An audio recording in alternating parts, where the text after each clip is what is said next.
We're back.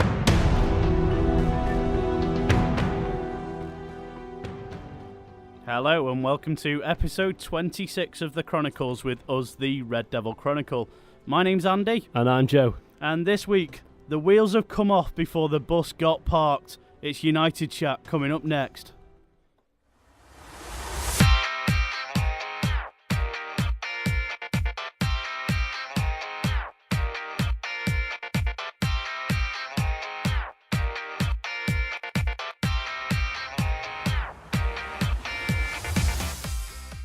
So after a longer holiday than Paul Pogba, the podcast is back with us, the Red Devil Chronicles, or two parts of us anyway.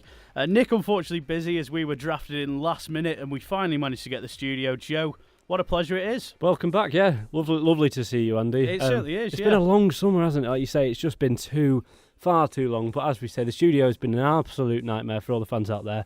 Thank you for sticking by us, thank you for listening as always, and like I said, do welcome back. We will try and get more regular content out there from now on, and we're not going to get disheartened by that City result. We're going to crack on, we're going to get there, and we're going to keep recording for you guys. Absolutely right. Sentiment exactly echoed by myself, Joe. But what a time we did pick to come back there. We were 100% win rate in August. We thought everything was going well. Jose had come in, he'd transformed the squad, and then we picked this time to come back. That's typical Red Devil Chronicle, though, isn't it? It is, it really is. We started in such a poor time. Yeah. When we launched this about, 2 years ago now? It was, yeah. Yeah, 2 years ago. 2 long years of disappointment. Yeah. And we decided, let's wait for some disappointment this year to relaunch the podcast, because we know you love to hear us moaning. Well, this is it, so, and you're going to hear plenty of it, as always. 3 defeats on the bounce we've chosen to come back to. And we don't really have time to cover every game, unfortunately, that we have missed out on. I've tried to fill gaps with the occasional Express show in between, and as Joe said, thanks for sticking with us. But I think probably where you say, Joe, the best place for us to start, sadly, is the derby. It was the big one.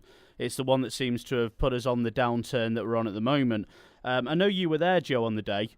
Both teams went into it having won all their games under their respective managers. It was Pep against Mourinho. It was Manchester United against City was the underlying part of that. Why were we so far off City for the first 40 minutes of the game? What happened? I'll give you 2 answers. And you might agree. I think many will. It's Mkhitaryan and it's Lingard, and the manager made the right call. Mourinho, I stick by him that he did make the right call, got them straight off. I think they should have come off earlier. Yeah, I agree. They were just so awful, and do you know what it was? It was such disrespect. I understand that Rooney isn't playing well. This is where the disrespect comes from. I'll explain why. So, Mkhitaryan, he's been told by his captain on the pitch. He's not been there very long. He's been told by his captain, go and push forward, go and get that ball, pressure them. And he just looks at him with disgust. You don't do that in any club. I don't care if your captain's the worst player on the pitch. That's your captain. That was just complete disrespect. I wouldn't like to see that on a pitch. And yes, he's a good player. We know he's a good player. Yes, he come on and he's given a good... He deserved his start. He earned that. But then to come on and disrespect your club's captain and not try in a derby that means so much to 75,000 fans sat in that stadium... It's appalling. It was it's shocking. It's just not... A Lingard, big game player, he has been for a long time. He might not show up a lot of times, but against City, he has always seems to have the passion and the drive to play a decent game of football. But again, it wasn't... At least he kind of switched on about 40 minutes in. It was too late, but he started making them runs where Mkhitaryan wasn't, and he probably could have stayed on the pitch. He might have given us a bit of flair in the second half. But I was crying out, to be honest. I actually said, bring Herrera on, or because it needed someone. Like, I was waiting for Mkhitaryan or Lingard to play with a bit of flair, a bit of passion like Herrera can. Yeah. So I think it was a perfect call by the manager. But we were just so far behind in the first 45. Passion is an overused word in football very often, Yeah. but with this particular example, I think it's absolutely the right word, and I think City showed an abundance of it, as they often do in the derby. I mean, it's their biggest game of the season. And should be considered a lot higher up on our priority list now as well, with how City have grown. We don't seem to have that. We do seem to lack it. And as you say, Mkhitaryan and Lingard, I don't know whether that was partially down to Mourinho. I don't know if it was down to the players. But like you say, City were pushing on all the time. That obsessive 7 or 8 seconds to win the ball back was definitely on show early doors from them. And for some reason, we were just quite happy to drop off. And as you say, it led to the opening goal. If that had been Louis van Gaal in charge, dare we drag up the name of the former boss? I mean, he was well known for, with the likes of Paddy McNair, dragging him off against Southampton, which he got torrents of abuse for. Mourinho, as you say, probably should, in that position, have hooked them off earlier. Yeah, I mean, I'd have done it. I mean, if I was the manager of Manchester United, I was looking from the stands thinking, what is going on? It's just a pure lack of desire to win a football match. It was like watching just 9 men on the pitch against City, and you can't play 9 men against that squad. You're absolutely right. Because there is so much talent, and we've got the same talent. And since then, look at how many heads have dropped. You've lost Ibra's confidence. Paul Pogba looks a frustrated figure. Paul Pogba doesn't know where he's playing anymore, and that's me saying that is going back to Van Gaal bringing him up. It's just dropped the heads again. No, it was only 3 points lost on the day. Yeah, but it's so more it than should that. have It's been more than that. Absolutely right. It should have been just 3 points lost, and we should have moved on. Should have looked to pick up quickly. But Joe, as we well know, with hindsight looking back, it hasn't turned out that way. Has that defeat against Manchester City been the only factor, or the biggest factor perhaps, in destabilising the club and the form and the confidence? Well, it's kind of Mourinho-esque from Chelsea, isn't it? That's what worries me. That's what the concern is. It's almost like a mirror of last year. A really, really bad, a good 3 starts to the season, a poor couple of games, and he's sacked. And the wheels come off, don't they, very quickly? And you've got to wonder.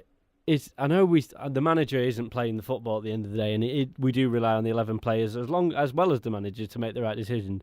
So you can't put all the blame on the manager. I've loved to do that for the last 3 years, and it's been really easy for me to do it. But Mourinho, you know he's got the talent, but what we don't want is mutiny straight away. And I'm seeing it already on Twitter. I'm seeing, bring Fergie back, and there's no point, because what you got to think is get behind your club. I've said it. I tried saying it 2 years in, but eventually my wheels fell off. But it is Mourinho-esque, and it is. You don't want the way the fans reacted at Chelsea, almost ruined Chelsea's year. It ruined players like Hazard, who we know is an incredible player. I don't want our fans ruining people like Pogba and Ibrahimovic. Absolutely. We'll come on to the potential revolt later on in topics that we're going to discuss about where the problems lie for United going forward. But I just want to pick you up on a point you raised there. You said it's been very easy for the last couple of seasons to just pile the pressure and the blame on management. I personally raised the issue last season that I thought the players should be getting more stick and should be more responsible for what they're doing on the pitch.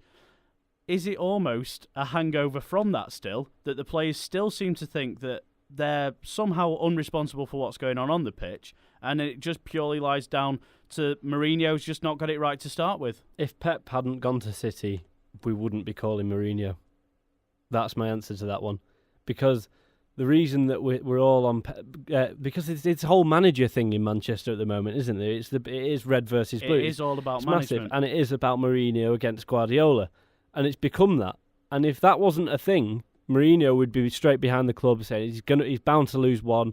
If it was against whoever it was in the last 3 years against City, it wouldn't have mattered as much as it did, because that English record that they keep going on about on Sky Sports before the game, that's what's made all them fans sat at home watching Sky have gone straight to Twitter, and they know now. Pep's, it's disgruntled all of our fans, thinking, they've got the better deal out of this. So we wouldn't have that if there wasn't Pep versus Mourinho, and I think that's the danger of it, that it's come at a wrong time to get Mourinho, and I hate to say it because I wish that he'd come a year earlier like everyone else did, or even we should have been braver in the winter. We knew he was coming from December. Why didn't we just sack Van Gaal and get him in earlier, and then give him time to settle the squad in and settle the manager in?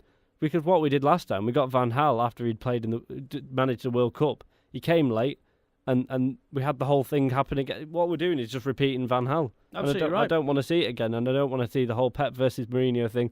It's doing my head in. So let's ignore the Pep versus and focus on our club. Yes, City might just be, I don't know, 6 points, whatever they are ahead of us now. But at the end of the day, we've got to come back, haven't we? 6 points is nothing in the season. It's still very early in the season, and we do have plenty of time to turn it around, but it needs to turn quickly. I'm almost glad that City was so early this season, because now we can focus back on football rather than red versus blue in Manchester. Because from the day we kicked off, it didn't matter who we played. 4 games in, we were always playing Manchester City, and it was always going to be Pep versus Mourinho. It's gone now. It gives us time to concentrate. And as you say, it's a good point you raised there, Joe. Really interesting to why United, knowing Mourinho was coming, didn't get him in early, because what we're seeing again is transition after transition after transition, and it's become a very, very it's modern tired football, story. Isn't it? It's modern Absolutely. football. It's a horrible way to live, but it's a shame that there's just going to be such a turnaround in the next 5-10 years. I hope it settles down one day. I can't keep up myself, to be honest. I don't know where. I don't even know where Pochettino is at one moment. I've no idea where they're all going. Absolutely right. We'll move on to the Europa League game that followed City. Then we'll move away from the derby for the time being. We've had enough on that. And mixed messages sent out by Mourinho to the media ahead of the game against Feyenoord, saying it's not what United want, which is understandable. We do not want Europa League longer term, but said that we must respect the competition. Which side of Manchester United did you see on the night? I don't know which side I saw. It was, again, but this is the problem, that we're now mirroring performances.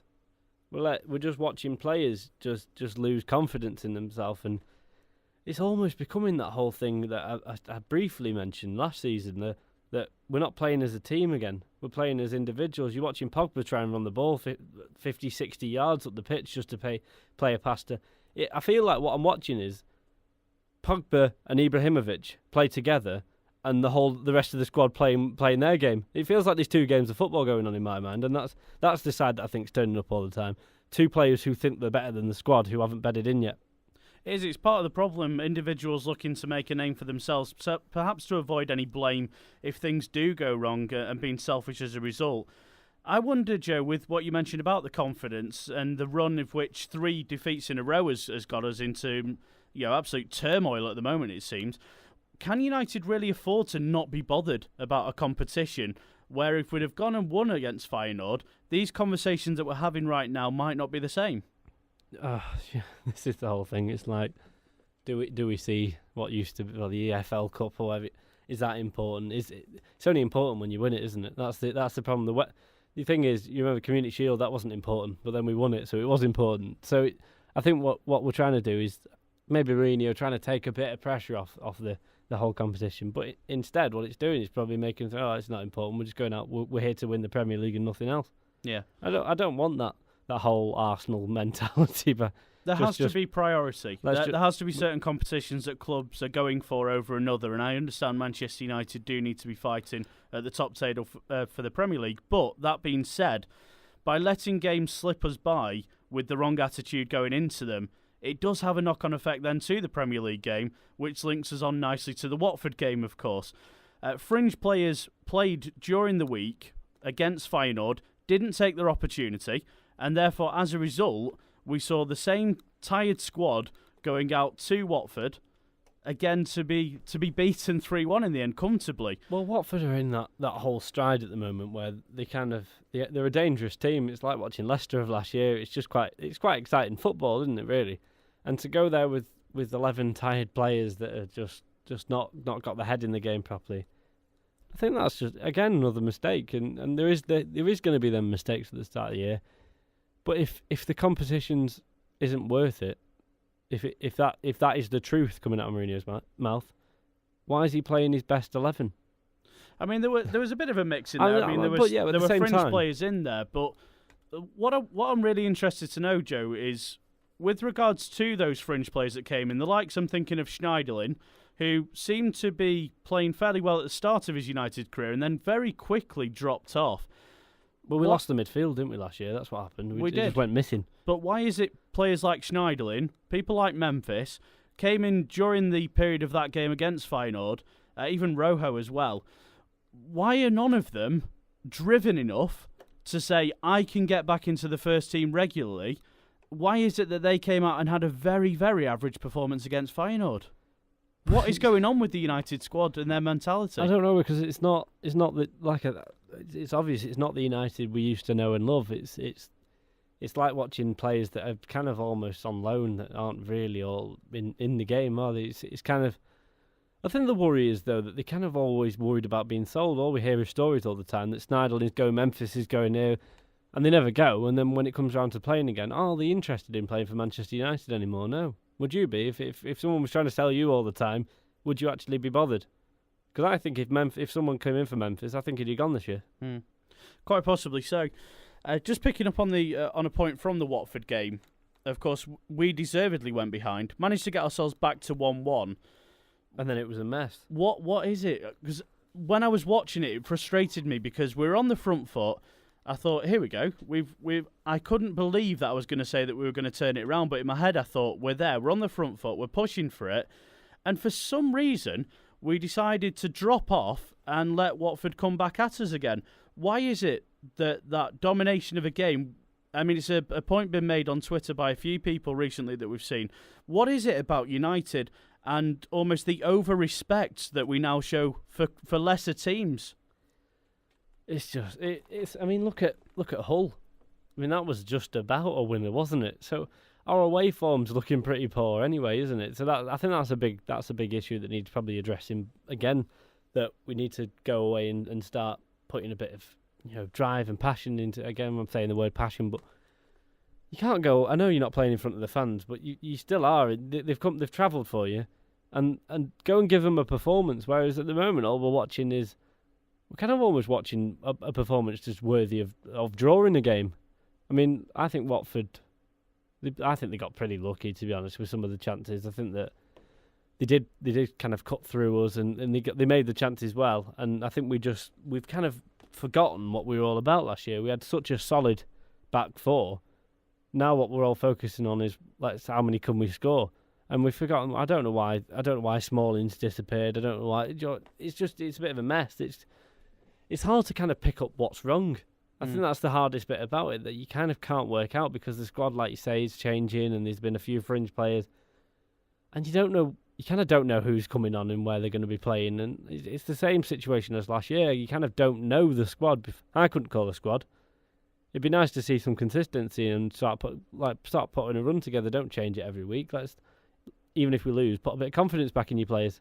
Absolutely right. And on the confidence front, just with regards to other topics that I felt might be worth covering during the United chat before we move on to the fan takeover, Anthony Martial, second season syndrome, like the bands with the second album, struggling for form all of a sudden. He was by far and away our standout player last year. We know fully he's had several problems, of course, off the pitch. Is that purely what it's down to with Martial, or is he struggling to buy into what's going on at United now? I know there was a big thing he made of the fact that he had his number taken off him. I know he's got his branding. I mean, is it down to that? Has he just had his head turned by the fact that he's been mistreated in that respect? Is it down to the off-the-field problems that we all know he's had? Can Martial turn this around? Should he be played as a winger? I mean, what's going on in his head at the moment? I think your last point is probably the most important point, that United have signed Ibrahimovic and we know where he's going to play. So where does that leave Martial? It doesn't only leave him on the wing, then to take his number off him and to have all his problems. I think what they've just turned a really happy. He's never been the most emotional kind of guy in the game. I mean, you watch Ronaldo, he never looked over the moon with anything, did he? So, I mean, he's got pure talent, and we know he does. So where's it gone, like you say? And I think that's all. It is down to mentality at the end of the day. And if he can't put a good run of form together, he's not going to get played. And there's no reason for him to get played. There isn't. And I think he's playing worse than Memphis did when he first came in. I think, absolutely right. And he got dropped. But where does that leave us? It leaves us with just a young Rashford who kind of doesn't know what he wants to do himself. And again, should be a centre forward. Yeah, but this is the problem. Again, we should either play with both up front or one on the bench and one taking one off, because it's not fair to a player to take his position off him, then take his number and say, "Oh, there you go, have that number 11 and go on the left wing, and you'll be a legend out there." It's not the right way to treat your players. I agree, and I think the thing is, just to wrap up before we move on to the fan takeover, Joe, what we're going for with Mourinho, we spoke about it over the summer. He wasn't our first choice, but we accepted United needed a short-term fix, something to come in, get the club going, grab them together and really force them to become Manchester United again. And I think the problem is, as a result of these short-term fixes put into place, buying Zlatan Ibrahimovic was a great deal. It was a no-brainer in a lot of respects. However, in terms of the damage potentially it could have done to the youth coming through in the future, despite what it will do for them, as it's been widely discussed with regards to improving Martial's performance and Rashford's off the pitch, to train with him, absolutely brilliant. But potentially maybe he could have been brought in for a coaching role in the future to do that. These kids are still young. I mean, Martial's, 21, Rashford's still a teenager. And he's got a totally different game to Ibrahimovic. Absolutely they're right. Not, in no way are they similar players. And their progression is now being sacrificed for immediate results.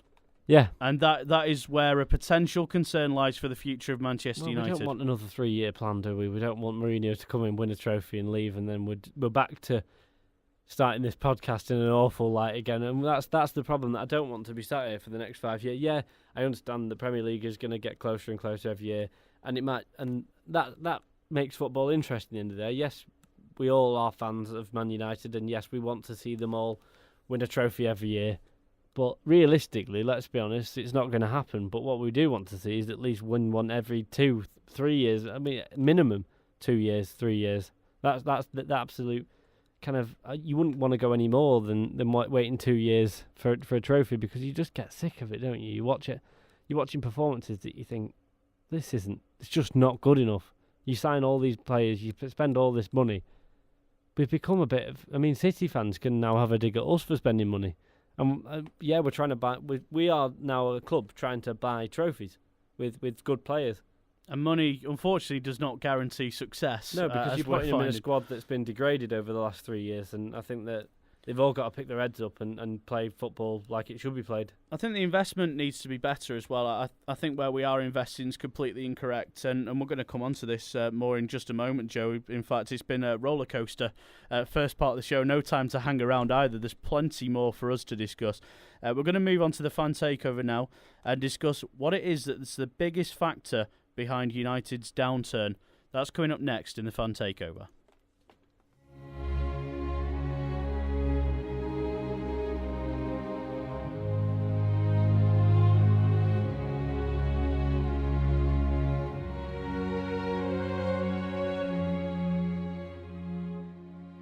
I worry about you sometimes, Joe. I really do. I'm a bit rusty. I pressed the wrong button. That was not the music I was expecting. No. But there you go. Welcome to the light-sounding summary tones of Fan Takeover Town. Yeah. I should have seen when it said beats per minute 46. I should have noticed that it was going to be fairly gentle, wasn't it? Yeah, well, there you go. There anyway, you go. That kicks us off nicely. It's good to be back. Yes. So, moving through the Fan Takeover then, of course, for those of you new, it's every Monday. It's from 12 o'clock. New debate lands every 45 minutes. We ask for your opinions. We ask you as well to send in your questions, and please do submit them if you have any that you would like the public to give you an answer on. And so let's move through it, Joe, firing through quickly on this because there's still plenty more to discuss beyond this as well. So we asked you first of all this week, which of the following reasons do you think is the biggest problem with the squad at Manchester United right now? Options being the mental weakness, too arrogant, or not talented enough. And I'll give you the poll results before I fire to Joe for his thoughts on this. Mental weakness was the winner of this poll with 65% of the votes. We had too arrogant with 21% and not talented enough, the remaining 14%. So, Joe, a lot of people saying that mental weakness of the squad is the big issue. I think that was highlighted even more so by the comments made by Luke Shaw. Of course, recently he was blamed by Mourinho for Watford's second goal, told he should have been closer, and he should have been. But the fact that he spat his dummy out, his reaction, I think, is appalling. I think it is a very mentally weak squad, and I am shocked. I thought Luke Shaw was not that sort of player at all, and I was really surprised to read the comments on this. I mean, I kind of don't know what to make of it, to be honest. It's becoming almost a tiny bit of a joke. You kind of worry. You're worried about. You don't hear your manager off insulating players, do you? And then at the same time, though. Yeah, if this was Sir Alex Ferguson, years ago, and I don't like to compare back to old regimes and what was going on there because he was a completely different breed. But I hardly would say, in terms of what Sir Alex Ferguson came out and said in the press and what he did within the dressing room, that coming out and telling Luke Shaw that he should have been 5-10 yards closer to the attacker, which he should have been, is worthy of meltdown from Luke Shaw. Well, I don't know. The thing is, it's his first season back after that big injury. You kind of want to give it, like, the whole thing about being mental weakness. I think the problem is we need to get behind them, not start calling them. I think that's why you spoke briefly. You made a point about the fans are so used to just making these comments towards players and managers, and that we've forgotten how to just back a club. And I keep saying it, and it's probably boring everyone. That I just think that what we need to do is Luke Shaw. Yeah, he's a bad game. He's 21, 22, whatever he is. He's young enough, and maybe put an arm around him instead. But I know but we are in that modern era where footballers don't take well to criticism. I mean, look at Martial. Like I said before, we've pretty much ruined him over a season. He might have ruined himself a tiny bit with his personal life, but what we don't need is stories in the press on the back papers to let the players look at this big headline about Mourinho and Shaw, the whole thing. We don't want the spat going off the pitch. We don't, and I don't think what I'm saying is, and I absolutely agree with you, back the players and get behind them and support. We need to stand united. Absolutely agree. But at the same time, this was a very nothing throwaway comment from Mourinho, in my opinion.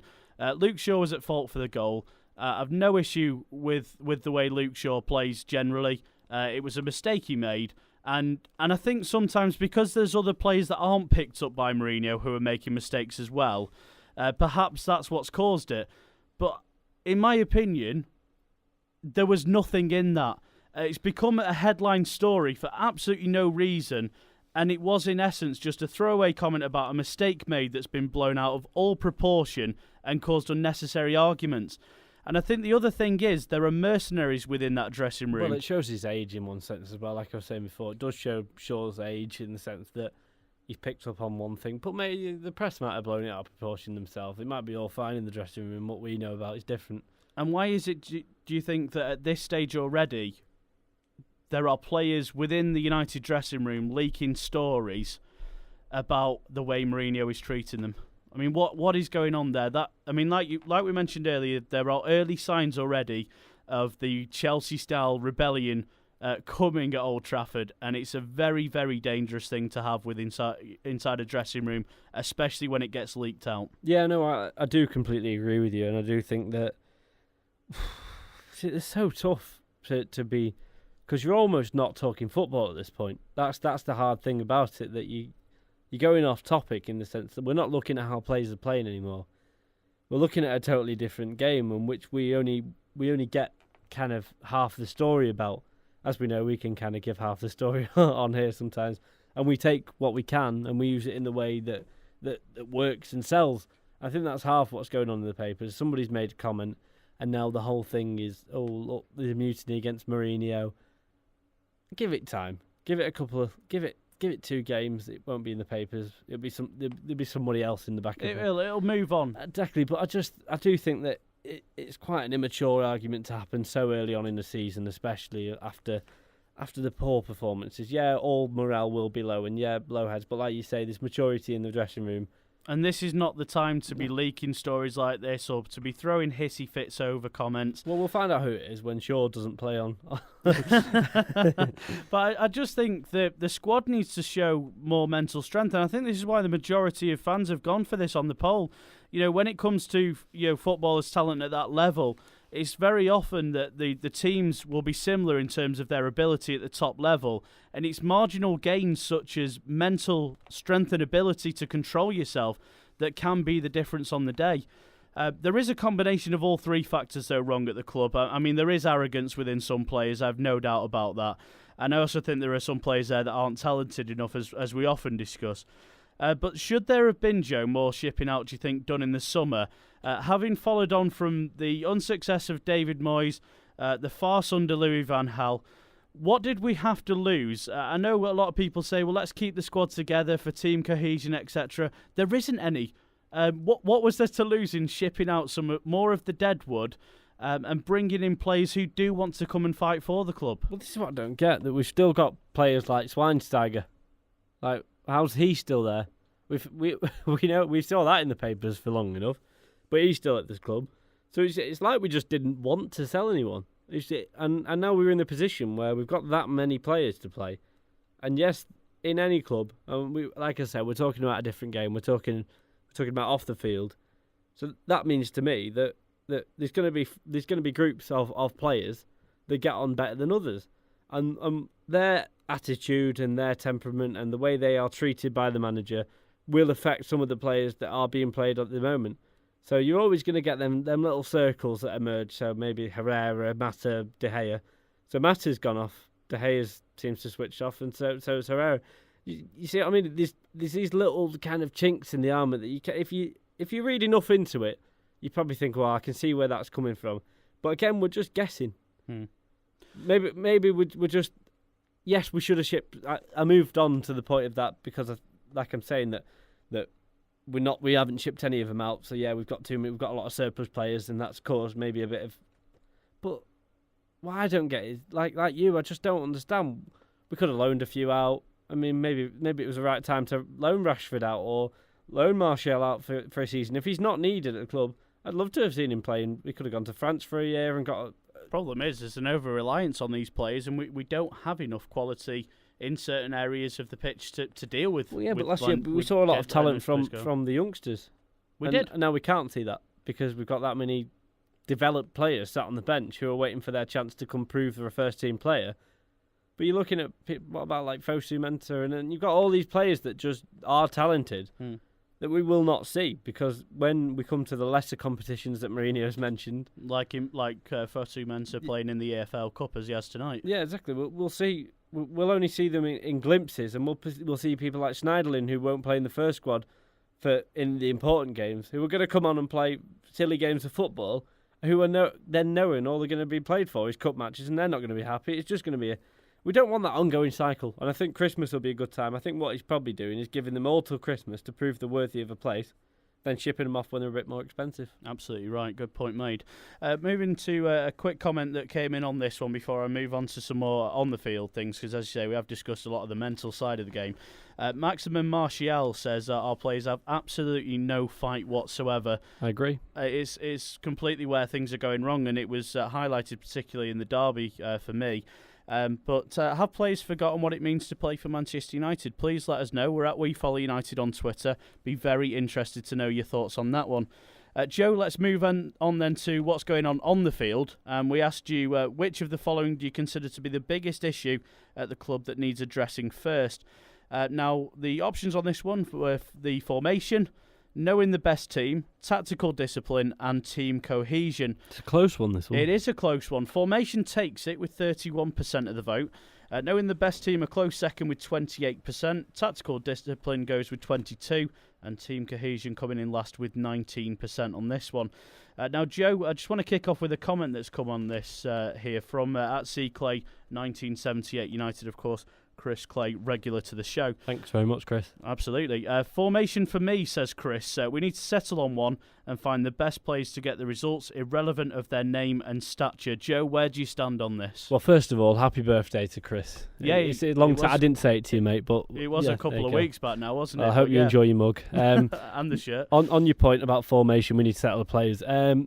Where do I stand? I think you're as baffled as I am on this one, probably, Chris, because I kind of don't see the you're not think I'm not even thinking about formation.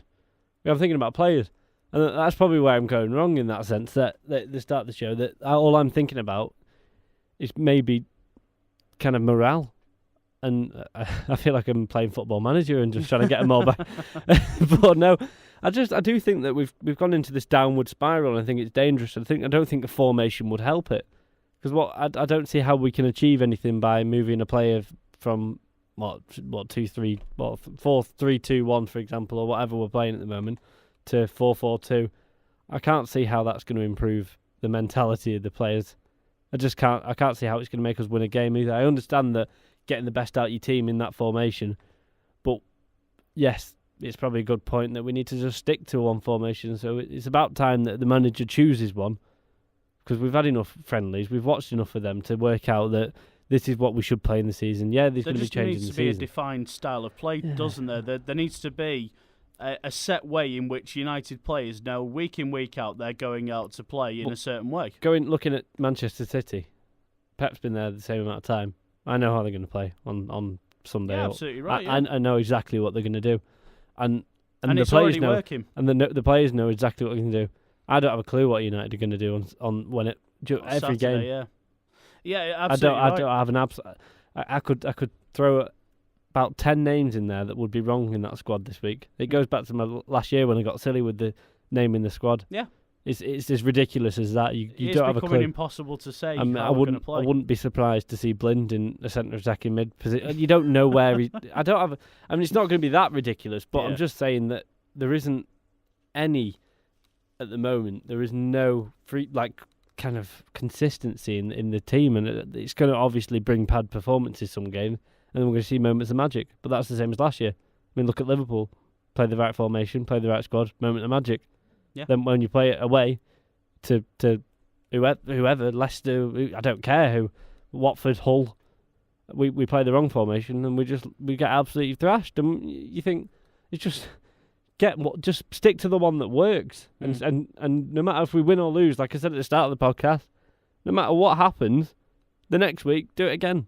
And if it's not working, then change it. Don't change it every week, because there's just no point in watching the same silly football every other week. I'm fed up of it, to be honest. You can probably tell. I'm just out of words for the formation. I'm that fed up of hearing about Van Gaal's formation that I don't want to mention it this year. Yeah, we'll talk more formations and systems, perhaps. Yeah. But, I think on Chris's philosophy. point, absolutely. I think where I'll go with this one, Chris, in response to the point you made, and in responding to my answer to the question that we put out there as well, I think the overriding one problem that I think if we solve could snowball and tackle others is if Mourinho picks his best team. I think at the moment there's a reluctance to do so because people like Wayne Rooney, the current elephant in the room, should not, on current form, whether you like him or not, be in that team. Marouane Fellaini, as good a job as he has been doing and arguably been one of our better midfielders, is just not mobile enough. You'll probably find it in about 10 games time and clip it, put it on the podcast. You'll force me to. Fellaini's been our best player. No, I've no issue with that. As I think standout player. He has been our best midfielder. No, best player, and I hate saying it, and I hate watching him play football because it's so wrong. But do you think the attitude's wrong in that sense from Mourinho? Because at the start of the season, he was asked the question, "Where does Paul Pogba play?" And he says he doesn't know. He just tells him to play.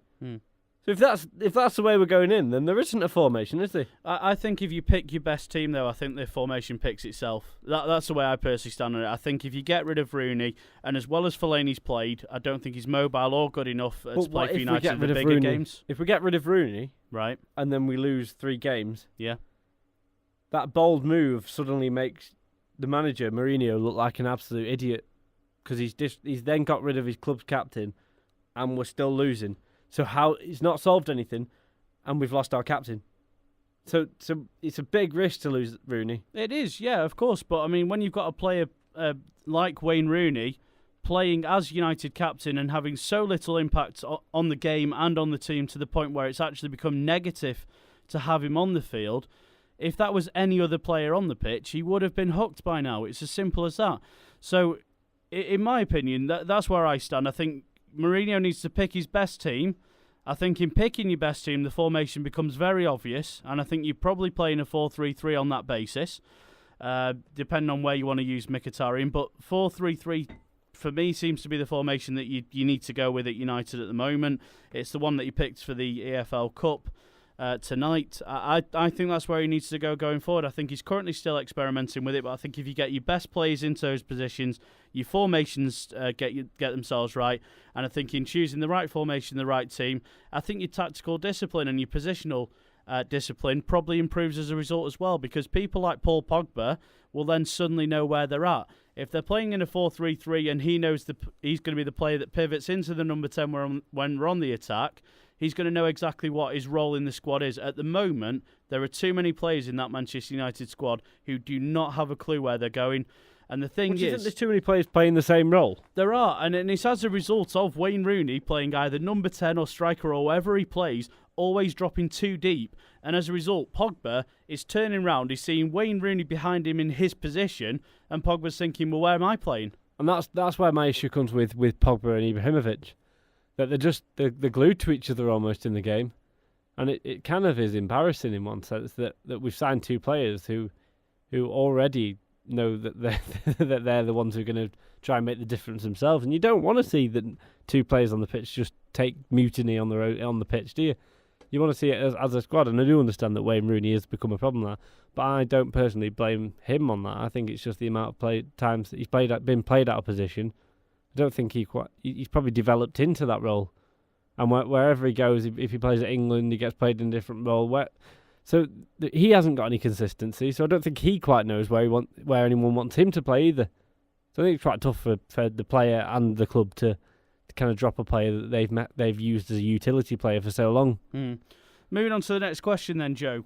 Will Mourinho have the bottle to pick United's best team? We asked you, do you think Mourinho has lost his ruthless streak? And 57% of fans said no on this. 43% said yes. And an interesting comment that came in that certainly brought a smile to my face. Red Bob 68 said, "Just ask Basti." I mean, that in itself, a brilliant comment, and that could end the argument right there. The fact that Schweinsteiger has ended up in the reserves could end the argument there. But in fact, what it's done for me, Joe, is it's just added some more fuel to the fire for me. Because why is it that Mourinho sees it fit to drop a former world-class player, a World Cup winner, commander of the midfield? Yes, his legs have gone a bit and he isn't the talent that he used to be. But why is it that Schweinsteiger is getting that punishment whilst there are players in that United team who clearly aren't up to the standard of playing for that club? Simple reason that last year I watched probably the worst player ever play for Manchester United in Bastian Schweinsteiger. Possibly the worst ever player? Yeah. No, I'm going to say it. That's a bold statement. Probably on par with Fellaini last year. And he was pretty awful. No, I just... Are you saying ever? He was just or last season? Are you comparing him to Jemba? I think he's one of them. I think he came as a player that was so unfit, that had so much to do. I probably was fitter than Schweinsteiger when he joined United back last year. And he got sold for a reason, because he just wasn't a good player. He tried to come on the pitch and demand respect by doing too much, pointing at players, telling them, yeah, it needed doing, but it didn't need doing by him. And I don't think Mourinho needs another leader in that squad because there's far too many. And I think that he probably works well with the young lads, helping them out. And they've now got a strong leader. I think that's probably the only reason he's still here, because he's probably doing a lot for that reserve squad. Yeah. In terms of organising them and teaching them the right football. But he's almost a coach. That's how it was like watching someone with a tracksuit on the pitch standing in the middle. You know when you watch him warm up and you've always got that one in the tracksuit who's clapping their hands, telling them where to go. It was like watching that with Schweinsteiger. Didn't do anything. Maybe the ball fell at him a couple of times, but he never actually achieved anything. And I think Schweinsteiger could be a brilliant coach going forward after his career ends as a footballer. He's making all the right calls on the pitch, and that's why I think he could lead an orchestra. Yeah. So he could certainly lead, the reserve squad. Especially with them hand action, yeah. Absolutely right, yeah. But no, I'm going to take the easy way out of this one. I'm going to use the words that every kind of presenter has ever used in football in terms. It's early days. We don't know if Mourinho's lost his head, if he's lost his ruthlessness. I just think because he has had a chance, hasn't he? That's what if I compare him to Chelsea, this is what I'm so worried about. That I keep looking at Chelsea and thinking, oh, this is the same season. We're going to be 7th, and we're just going to lose our heads. Rooney's going to end up the bench, and it's going to make no difference. We're going to be that far down by the time Rooney ends up on the bench. That really, by the time we get there, to the point where Mourinho decides that big call that nobody has ever been willing to make, we'll be in 12th, and we'll be sat there waving at them, and they'll be waving at us 12 points clear by Christmas, and we'll be thinking, well, we've lost it. What's the point in taking a captain out of the squad when we're that far away from a title challenge? Fair comment. I just want to get a quick word, Joe, before I move on to the final question from the fan takeover. And I hate to sort of go back over to what Pep's doing at Manchester City, but it hurts, doesn't it? It does hurt. But with regards to the question that was asked on the fan takeover, when you look at what Pep has done in terms of being ruthless, with Joe Hart, didn't like him, got rid. Yaya Toure can't get near the squad at the moment. I just think with that, you have to wonder if, with the way that Jose's experience went at Chelsea, has that made him weaker for the experience? I don't know. You might have lost a bit of confidence in England, because like anything, any knock, I think we focused a lot on mentality in that sense, that it's quite worrying to think that maybe it does make a big difference to kind of any aspect in football, that what you do need before you need the right building blocks and you need the right foundations before you start going out playing football. And if that part of that foundation is your mental state, then maybe it wasn't the right time for him to come. And he should have made that decision himself. Absolutely. Maybe that's why he didn't come in Christmas, because he had that knock and it didn't... Needed some time out. Yeah. So you don't know. You don't know all these... This is what I worry about, that we try and read him the best we can to it. Yeah. But there's probably a lot of reasons that things didn't happen. I mean, you don't... It's quite a tough call, again, like I say, to make yourself not available as a manager. I can't imagine he'd do it himself, because that ruthless streak that we have seen from him. But again, that mental state, is it affecting the squad? He's come into a squad that have got probably not the right kind of mental state anyway, and then it's probably just going to worsen it, isn't it? So anyway, either way, we're going to have somebody. But would it have been better that a manager on kind of a high note, or anyone on a high note? Probably, for team morale, but we'll get there.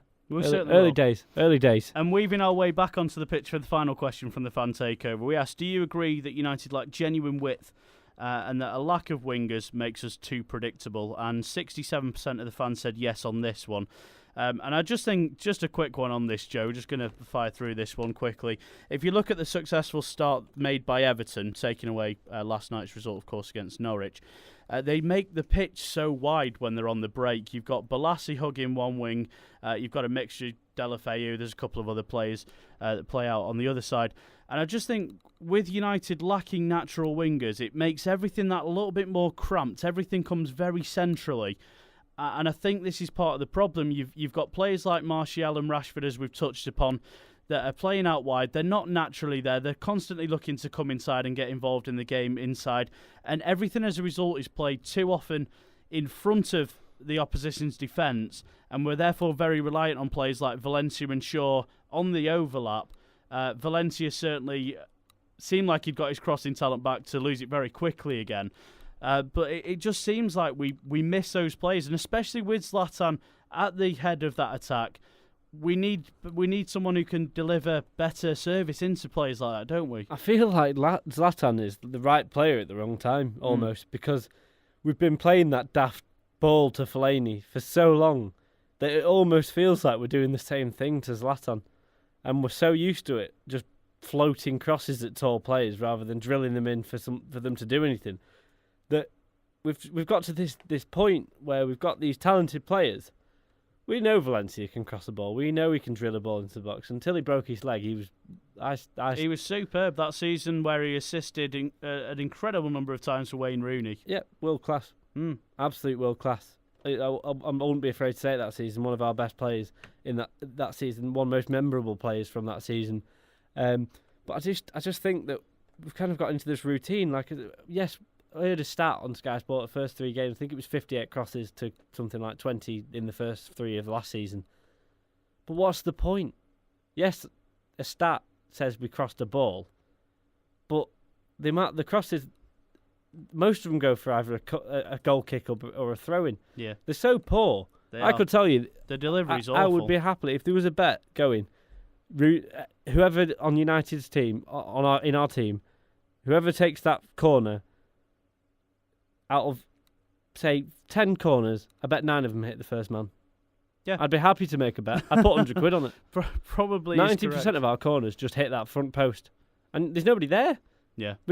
We know we do it, but I still don't get it. And the one time they were there, it was Chris Smalling against Watford, and he knocked it into the top tier. Yeah. But I'll end with a couple of comments that came in from the fans on this one. And at GurfHD says, we lack wingers, always play strikers on the wing. Rashford way out of his depth. And at Paul MUFC05 says, playing a central attacking midfielder on the right and a striker on the left don't help when we have three natural wide men in Lingard, Memphis and Young on the bench. I think Young is missing almost... I know he's a god-awful player, but he did a good job with Fellaini. Remember that season? When he was hitting Fellaini's head, like there was like a... he could put it on a 50p coin, couldn't he, at one point? And to have Young with that crossing on... I haven't seen him play on that position yet.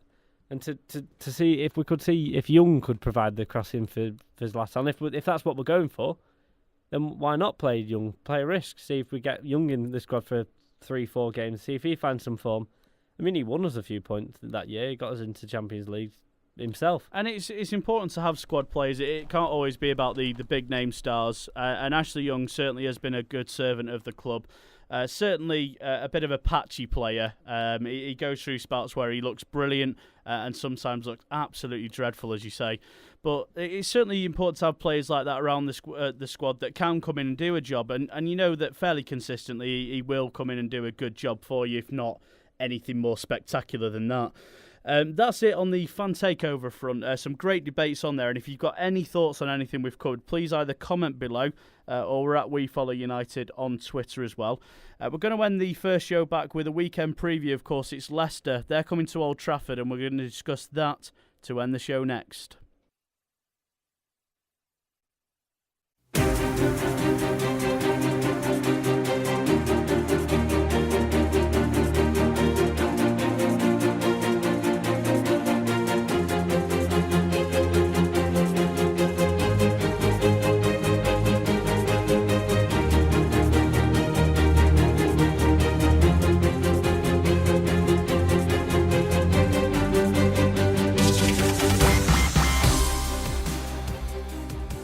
It's Saturday at 12:30. It's Manchester United against Leicester City.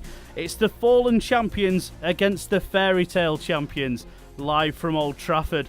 And if it wasn't already a big enough game, the recent form of Manchester United really has put the magnifying glass on this one, hasn't it? The good news is ahead of the game that Leicester away from home have been pretty awful in recent games. If you look at their recent record, their last away win in the league was April the 10th against Sunderland. They've lost 2 of their last 3 games in the league. Now, the not so good news for us is that they have scored 9 goals in the last 4 games in September, and they are starting to threaten to pick up a bit of form. So where's the biggest threat from Leicester? How should we line up against them? And what's the score going to be? We're going to discuss that now to end the show. So let's crack on through then, Joe. Let's discuss with Leicester. Where is their biggest threat coming from? Vardy. That was easy. No, Mahrez, I think. That was easy, yeah. You line that one all up. That build-up. I was.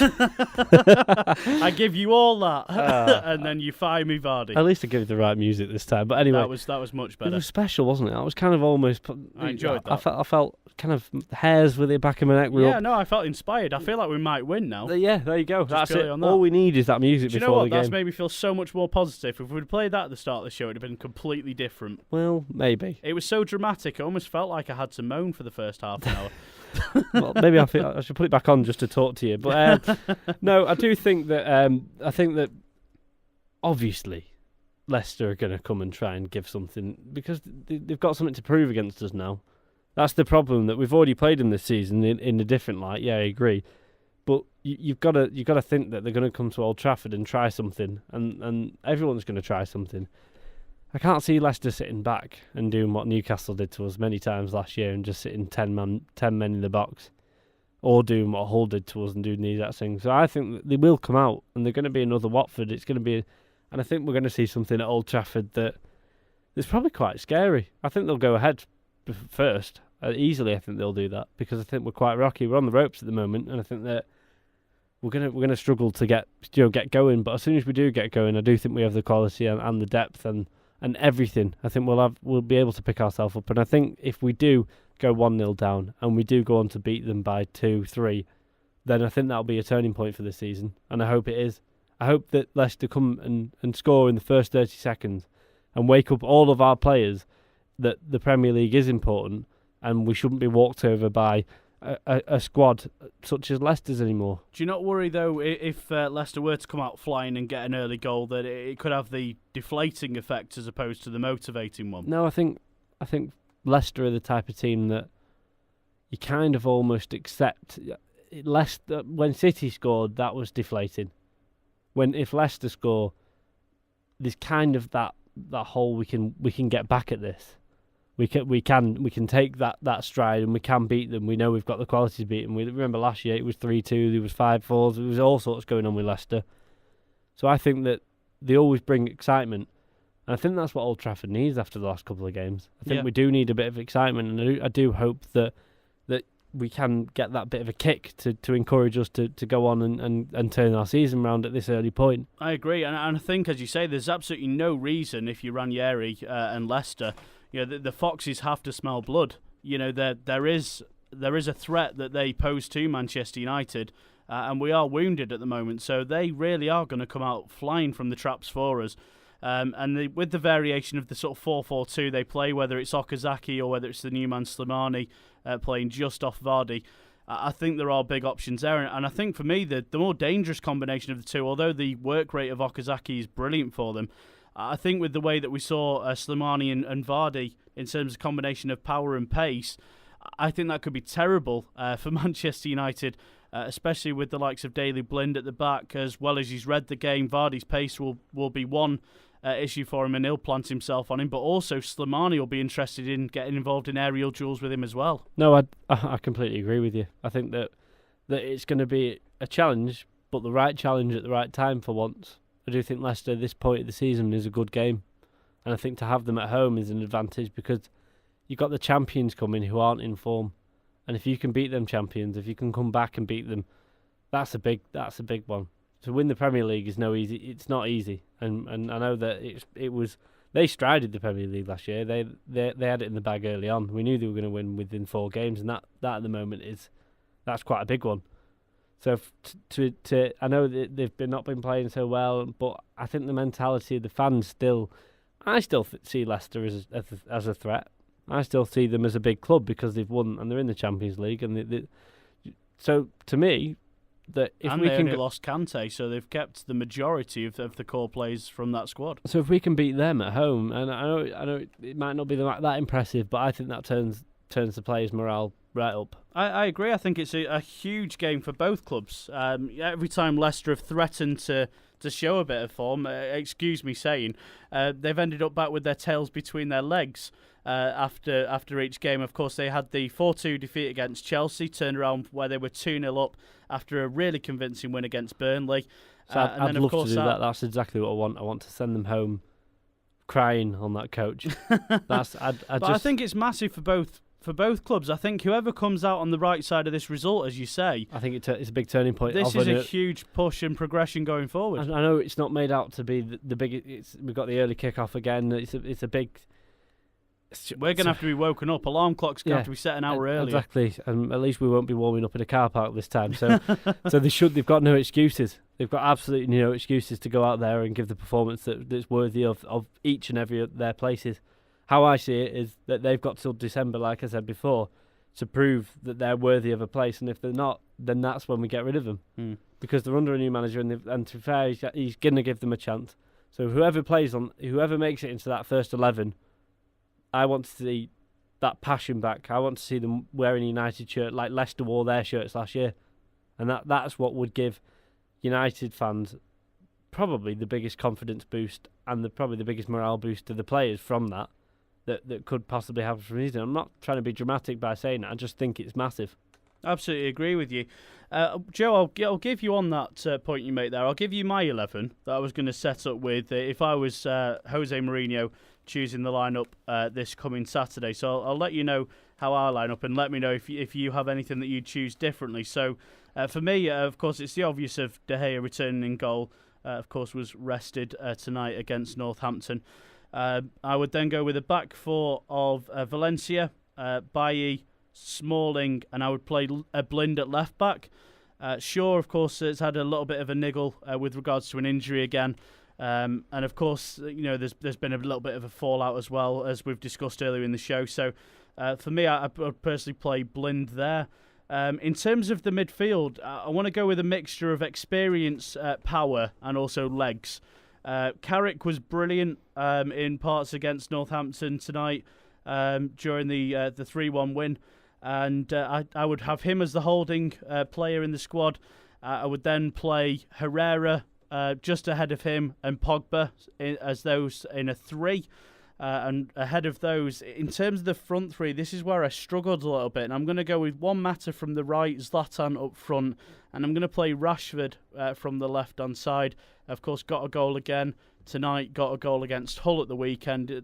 You just can't ignore how much on form he is and how important he is in terms of getting goals at the moment. Yeah, well, do you know what? I'd agree with you with that formation almost. And where would you change yourself? I probably just wouldn't play Mata. And who would you... I mean, this is the conundrum I was thinking when I was coming up with the team, because I really like the midfield 3, but then who do you play out on that right? Because Mkhitaryan's out injured, of course, at the moment. Martial, of course, went off with concussion. Who plays out on the right? I hate to say it, but probably either Young or Memphis. I know Memphis plays on the left. I'm aware of that, but he is right-footed as well. And we have seen him use that right foot to some effect, maybe once, since we. Yeah, but I do think that Memphis came on and tried. I think he tried too hard. I think we've seen that from players like Herrera in the past, where they've come on and give it up their all and just played scruffy. And I think they just need to calm him down. I think he needs time in that first team to start mellowing out. I think he's not maturing to the side at all because of that. He comes on for that one big moment, and if he misses, you don't get back in the squad for 5 games. And so that being the case with the task that we have against Leicester, being as it is a big game, as you've said, in terms of pushing us forward. So it's important to... Is this the right game to throw Memphis back into the Lions' cage again, though? Yeah.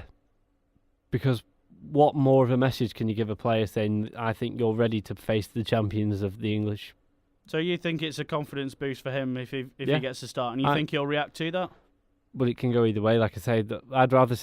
It's not nice to see a player. I think I've made it clear that Memphis is close to my heart in terms of. I'd love to see him play. He still excites me, no matter what he does. He's got something there that definitely could, make a big difference to our squad. And I kind of miss the flair that you've seen the videos. Yeah, everyone can watch a player on YouTube, and yes, they look great because that's the best moments. But he's more than that, and you can tell he's more than just a YouTube video. He's definitely he's a full player. He's a strong player. I think him and Shaw have brilliant chemistry together when they play together. So I think if Shaw was fit, I'd play him and maybe put Rashford on the right and Memphis on the left. Yeah, I mean, Rashford looked slightly more of a threat from the right when he switched against Watford, because on the left, which is usually his better of the positions, he did go missing a little bit. I mean, it was a weird game for him, but again, pops up with the goal, so you just can't ignore him. And I'm going to end on these score predictions, Joe. I'm going to fire through what the fans thought first of all, and I have to say, it really is doom and gloom from the most part reading through, so I'll fire through these, and thanks very much for getting them in. We will give shout-outs on Twitter to anyone who gets it right. So at Cogsy666 goes 2-1 Leicester. At Clay1978 United says early kick-off, 2-2 draw. At Copious Opium goes 1-1. At Jambuck0 finally gives us a United win, 2-1, but not confident. At Jane Marie 1878 says 3-1 United. I'm positive Jose will sort it out. Thanks very much for that, Jane, for finally picking us up. Big score. Absolutely. At S_Rimington goes 2-2. At Bucko7 says reckon we'll destroy them 1-0. That's Louis van Gaal-esque. Following a great result against the Northampton massive away. Come on, you Reds. And finally, at Flitty7 says no way this will get better quickly. We'll draw versus Leicester. Hope I'm wrong. So do we. Joe, what's your score prediction for the Leicester game? You've seen a lot of miserable looking results there. What are you going for? I'm with you, Jane Marie. 3-1 United. Go 1-0 down. Smash them in the second half. 3 goals second half. I'm going to go with Jambuk 0. I'm going to go with the United 2-1 win. And Cogsy. He's gone 2-1 Leicester. He absolutely has. I'm going to put my money where my mouth is and put a bet on 3-1 United. Okay, I'm going to go 2-1 United. I think we'll just scrape through the test, and I think we need to as well. One thing's for sure, though, we'll definitely have to be wily early doors to beat the Foxes. It's been great to be back, and although we've had a bit of a moan from the early start, we had to get it out the way. What we promise to you going forward is that content will be coming back more regularly with the studio now hopefully being sorted out. And also, the direction that we're going to go going forward is on a little bit more fun on the whole. So we'll have Nick back next time with us, as well as Joe. It's been great hosting the show with you, Joe. Yeah, thank you. Thank you very much. I mean, I've tired out after today, after that one. Absolutely shattered. It's been a long old day, hasn't it? Well, but United get the win against Northampton. Perhaps we're on the start of something new. Enjoy your weekend.